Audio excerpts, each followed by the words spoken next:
Today, we've got this really detailed guide here, and we're going deep into Java. If you're someone who feels like, you should get Java, but it just seems like this huge mountain of information, well, you're in the right spot. Absolutely. Our goal today is really to cut through all that. We're pulling out the essential stuff, the core concepts, the key components, how it all fits together, and how it's changed over time. Right. So you can walk away feeling like you've actually got a good handle on it fast. Exactly. Because understanding Java is pretty important. It's not just, another language. It really did shape a lot of modern software development.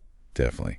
So let's start right at the basics. What is Java? Fundamentally, the source calls it a high-level, class-based, object-oriented language and platform. Okay, high level, we get that closer to human language. Yeah. But object-oriented, what's the deal there? Yeah, that's really the heart of it. Java is built entirely around object-oriented programming, or OOP. Think of it like, the source uses this idea of smart Legos. Smart Legos. Okay, I like that. Tell me more. So a class is like the blueprint. It defines a type of smart Lego piece, let's say a car blueprint. It says a car has properties like color, number of wheels. Okay, data. Right, data. And it defines what a car can do, behaviors, which we call methods or functions in programming. Things like drive or honk. Gotcha. Blueprint defines the what and the how. Exactly. Then an object is an actual specific car piece you build from that blueprint. A red car object, a blue car object, each created based on the car class blueprint, but potentially with different property values. And why is building software this way considered such a good idea? What are the benefits? Well, our source points out some big ones. Modularity is key. You break complex systems into these smaller self-contained objects. Makes things manageable. Right. Easier to think about. Then there's reusability. Once you have that car blueprint, you can stamp out as many car objects as you need. Very efficient. Makes sense. And crucially, maintainability. If you need to fix a bug in how all cars drive, ideally you just change the drive method in the one car class blueprint and all the car objects automatically get that fixed. That's huge for large evolving systems. Okay. Yeah, I can see how OOP helps organize complex code. But Java's really famous for something else, isn't it? That write once, run anywhere idea. WORA. How on earth does it actually achieve that? Yes. WORA. That was possibly the single most impactful concept Java popularized. It was designed specifically to have very few dependencies on the actual computer it's running on. So it's not tied tightly to Windows or Mac or Linux. Exactly. And the magic, or maybe the clever engineering, lies in an intermediate step during compilation. An intermediate step. So you don't just compile straight from Java code to the code your specific machine understands. Correct. When you write your Java files, you use the Java compiler, JAVAC. That's part of the JDK, the development kit. But JAVAC doesn't spit out machine code for, say, your Windows PC. Instead, it compiles your code into something called bytecode. This bytecode is stored in .class files. Bytecode. And this stuff isn't specific to any operating system. Precisely. It's a set of instructions, but not for your physical machine. It's for a virtual machine, the Java Virtual Machine, or JVM. Ah, the JVM. I've heard that acronym a lot. Right. So step 2 is running the code. For every platform you want to run Java on, Windows, Linux, macOS, even some embedded systems, someone has written a specific JVM implementation for that platform. So there's a Windows JVM, a Linux JVM, etc. Correct. And the job of that platform's specific JVM is to take the platform-independent bytecode, .class file, and translate it right then and there into the native machine code that the actual hardware underneath understands and can execute. Okay, let's use the source's example to nail this down. Say I write some Java code on my Windows machine. I use JAVAC to compile it. I get a myclass.class file. Yeah. You're telling me I can literally copy that same myclass.class file, put it on a Linux server, or send it to a friend with a Mac. Yep. And as long as they have the right JVM installed for their system, it will just .run. I don't need to recompile anything. That is exactly the promise and largely the reality of write once, run anywhere. You compiled it once, creating that portable bytecode. The JVM on each target system handles the final step of making it run locally. It was revolutionary for distributing software. No kidding. Revolutionary. So, okay, the JVM is obviously super important for running Java. But you mentioned the JDK earlier, and the source also talks about the JRE. These three, JVM, JRE, JDK, seem crucial, but maybe a bit confusing. Yeah, they are often mixed up, but they have very distinct roles. The analogy in the source material is actually really helpful here. Let's use that. Oh, hit me with the analogy. Think of the JVM, the Java Virtual Machine, as the engine of a car. It's the core component that actually understands and executes the bytecode. It manages memory, provides that runtime environment we talked about. It's the heart. Just the engine. Got it. Right. Then you have the JRE, the Java runtime environment. This is what an end user, someone who just wants to run a Java application, needs. The JRE includes the JVM, the engine, plus the core Java class libraries. Class libraries, like pre-built code. Exactly. All the fundamental stuff Java provides for handling text, numbers, collections, basic input-output things in packages like java.lang and java.util, plus other necessary runtime files. So the JRE is the whole car. It's got the engine, JVM, plus all the parts needed to actually drive core libraries support files. Okay, so if I download, say, a Java game or some desktop tool, I just need the JRE installed on my computer and I'm good to go. That's the idea. The JRE is the minimum requirement for running Java programs that someone else wrote. Makes sense. JRE will run. So what about the JDK? The JDK, the Java Development Kit, that's the full suite for developers, people who are actually writing Java code. The JDK includes everything that's in the JRE. So it includes the JVM and the libraries. Yes, everything needed to run Java code, plus all the tools you need to develop it. That means JAVAC, the compiler we talked about. That's JavaDoc to generate documentation from your code comments, jar signer to sign your application packages, debuggers, profilers, and other utilities. So, finishing the analogy, JVM is the engine. JRE is the runnable car, engine plus necessary parts. JDK is like the fully equipped garage. It has the car, the JRE, and all the tools, compiler, etc., needed to build, fix, and maintain cars. That's a perfect way to put it. Developers need the JDK. End users just need the JRE. Okay, that distinction is much clearer now. Yeah. Let's trace the journey of a piece of Java code again, step by step, like the source does, from writing it to seeing the output. Sure. It starts, obviously, with the source code. That's your Java file. You write it in plain text using Java syntax, you know, the classic hello world, or as the source has it, hello Java example. Right, that public class, my class system.out.println, hello Java. Exactly that. Step 2, compilation. You take that .java file and feed it to the JAVAC tool from the JDK. You'd open your terminal or command prompt and type something like javac myclass.java. The compiler reads your code, checks it for syntax errors, and if everything's okay, it translates it into that intermediate bytecode we discussed, creating a myclass.class file. And that .class file contains the platform-independent bytecode, the WOR magic. Precisely. Step 3 is simply having that bytecode file, myclass.class. It's ready for any JVM. Okay. Step 4, execution. This is where the JVM takes over. You use the Java command notice, not JAVAC this time. You type Java myclass. You don't usually include the .class extension. So Java command tells the system, find a JVM and run this class. Essentially, yes. The Java command fires up an instance of the JVM. The JVM then does a few things. It loads the myclass.class file using something called the ClassLoader. It verifies the bytecode to make sure it's valid and safe. A security check. Yep, an important one. And then it executes the bytecode instructions. Now, it might do this by interpreting the bytecode one instruction at a time, or for code that runs frequently, it might use a just-in-time compiler, a JIT compiler, just in time. It compiles that bytecode into the underlying machine's native code while the program is running, which can make it execute much faster. Ah, okay. Optimization on the fly. Exactly. And the final result of executing that system.out.println instruction is you see hello Java appear on your screen. So, write .java, compile with JAVAC to .class bytecode, execute with Java, which uses the JVM to run the bytecode. Got it. That's the core flow. Now, the source material then dives inside the JVM, looking at its memory structure. Why do we, as developers, or even just curious users, need to know about the JVM's internal memory areas? Seems pretty low level. It is a bit lower level, but understanding it is really key for a few reasons. If you're writing anything non-trivial, knowing how the JVM manages memory helps you write more efficient code. It's crucial for diagnosing performance problems, like figuring out why your application is slow or using too much RAM. Okay, performance tuning. Definitely. And it's essential for tracking down certain types of bugs, especially memory leaks where your program holds onto memory it doesn't need anymore, or understanding errors like out-of-memory error when the JVM just can't allocate any more space, or Stack Overflow error. Ah, right.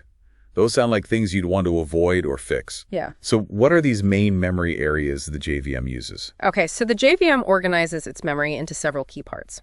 First, there's the ClassLoader subsystem. Its main job is what the name suggests. Loading those .class files, finding them on your disk or network, and bringing their data into the JVM's memory. It uses a kind of delegation system with different loaders like Bootstrap, Extension, application class loaders. So it finds and loads the blueprints. Where does the information about the blueprints themselves live once loaded, like the structure of the class, its methods? That goes into the method area. This is a shared space, meaning all threads running inside that JVM instance can access it. It stores all the class level information, the internal structure of the class, the actual bytecode for each method, something called the runtime constant pool, which holds constants like string literals or symbolic references. String literals like, hello, Java. Exactly. And also static variables that belong to the class itself, not to any particular object instance. Okay, method area holds the class definitions and static stuff.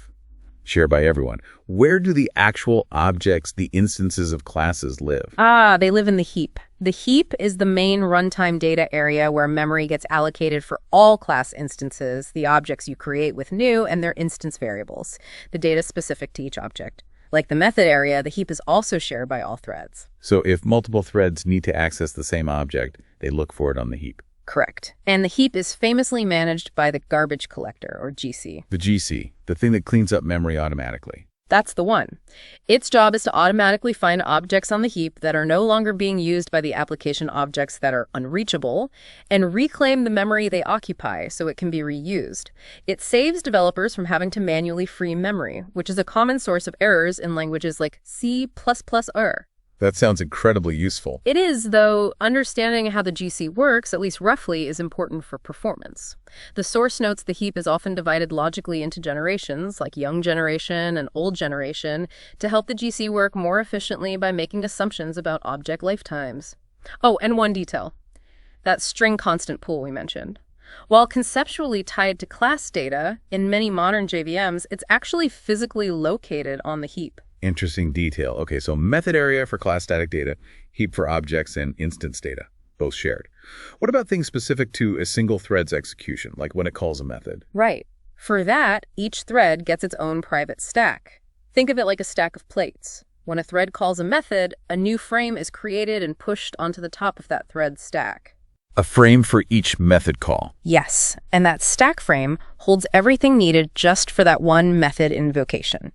It's local variables declared inside the method, any parameters that were passed into the method, the return address, where the code should continue after this method finishes, and something called an operand stack, which is like a temporary workspace for calculations within the method. And this is where that Stack Overflower comes from. Exactly.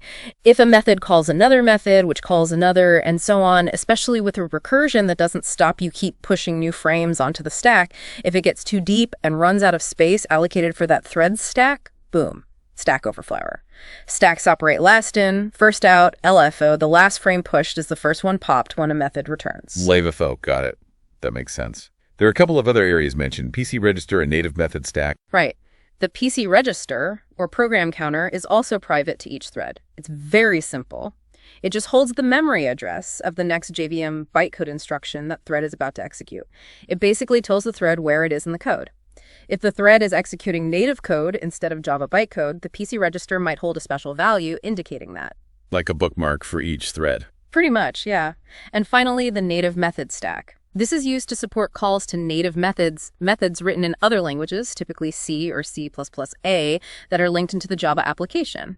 Like the regular stack, it's usually per thread and holds information needed for those native calls. Its exact structure depends on the specific JVM implementation and the operating system. Wow, okay, so the JVM really does manage a complex little world of memory inside itself. Method area, heap, stacks, PC registers, native stacks. It's quite sophisticated. It absolutely is. All that structure is what enables the platform independence and provides the features like automatic garbage collection. It does a lot of the heavy lifting. Now, Java's been around a good while and is always being updated.